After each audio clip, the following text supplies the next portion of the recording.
Homemade pet food is what this pile of mess is going to turn into, and I know it doesn't look appetizing right now, but the pets absolutely love it. In this pot, we have 4.5 pounds of chicken breasts, 2 cans of mixed vegetables, and then I use one of the cans to measure 3 additional cans of filtered water. And then it's also got a pound of homemade sweet potato puree and about a cup of rolled oats. That is not the entire recipe, that's just what goes into the pot in the first place. And then I put the pan on medium-low and let it cook for about 2 hours so that I make sure that the chicken gets nice and tender and it's well cooked through. After I've done that, then I open the pot up again and I pick out all the chicken breasts because I need to chop those up into much smaller parts for the babies to have a proper sized chunk of food in their meal. I don't puree it, although that's obviously an option. We just choose not to do that. We choose to make it nice and chunky for them. And this is going to take a while, so enjoy all of these nice little ASMR sounds.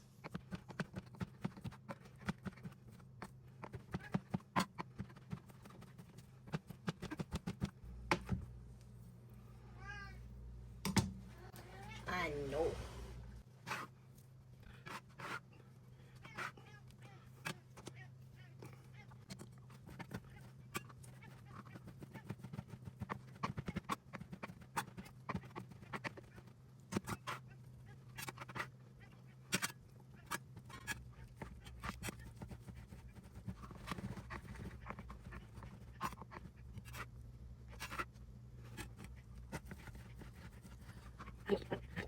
Of course, you could use a mini food chopper for this, but I choose not to because if I run across a bone, because sometimes there's bones in these boneless, skinless chicken breasts, I want to make sure that I get that out so that it doesn't go into the baby's food.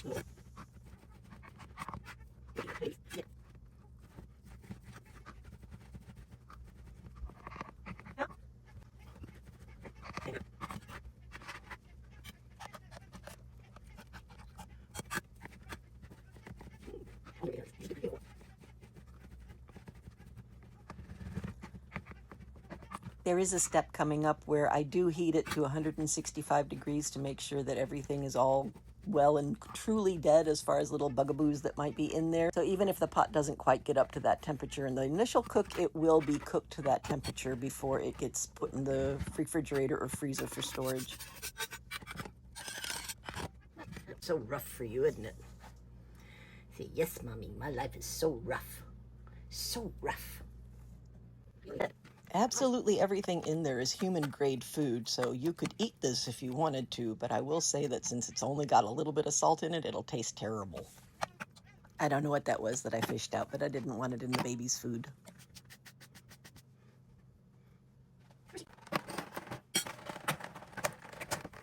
The next thing that I add is 6 eggs, and I separate mine into a separate bowl just in case one of them is bad, but it's not a necessary step. And if you don't want to dirty up another bowl and you trust your eggs, don't worry about it. You do you. Be your authentic self. Do what works for you and your household. Here you see me temping it because I want it to be somewhere between 135 and 140. When the eggs go in, it'll be something like egg drop soup. There will be some stringiness to it, but I'm not trying to make a pastry cream here, so I'm not worried about having a little bit of stringiness in my... I did add a little bit of water because it didn't have quite the consistency that I wanted. Just like when you're making egg drop soup, when you do add it, make sure that you're stirring the pot in one direction. Don't go back and forth because you want strings in one long stretch, not strings that are clumpy.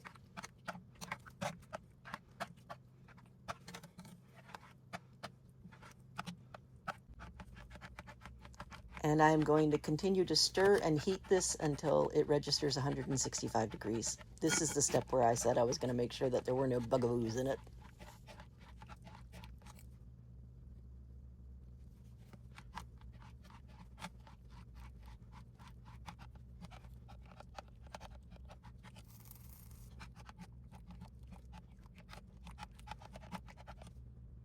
I never thought I would use an instant read thermometer nearly as much as I do.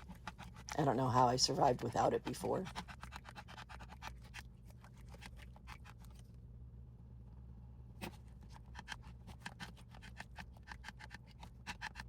I'm warming this up on about medium high.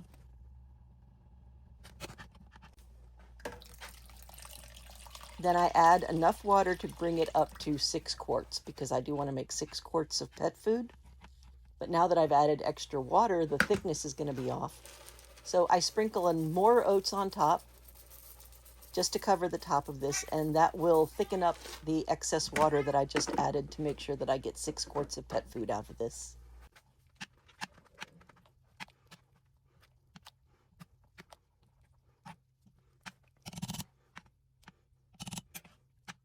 Once I have it thoroughly mixed in well, I cover the pot and I let it sit for a couple of hours so that it can cool off. And now is a really great time to clean off all the gunk that came from the stove, especially from those eggshells.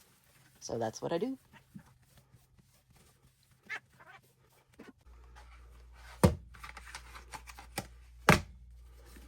And these are just those quart-sized Chinese food containers, the ones that you get the large soups in. They make great storage for this pet food.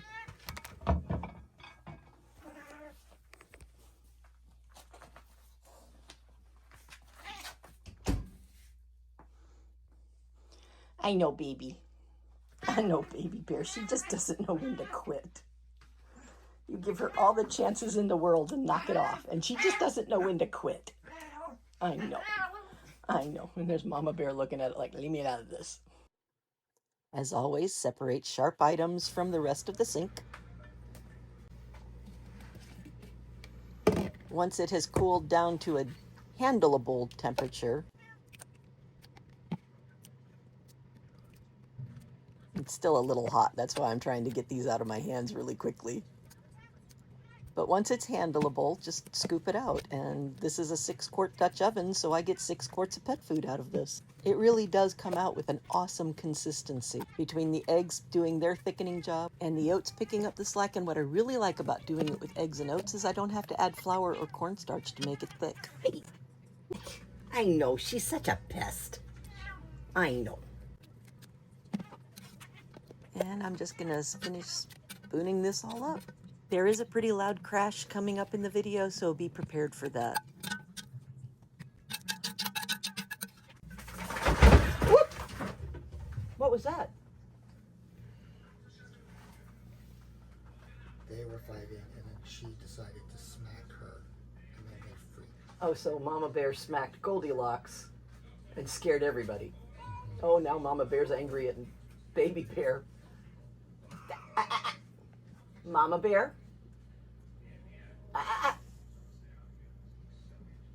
It's okay. I know, it's okay. I know, you don't have to attack your brother. Come on. You're a good girl. Come on. Give him some quarters. Separate for a bit. I know. I know. I know. Mama Bear's not happy. It's okay. It's okay, Mama Baby. Everybody was okay. Just a sibling tussle. Ta-da! 6 quarts of pet food. Once it's all portioned up, I put lids on it, and then I put it in the refrigerator to cool, put 5 of them in the freezer because I need 1 for food, and then when I need it, I take one out the day before I need it so it can thaw. Thanks for watching.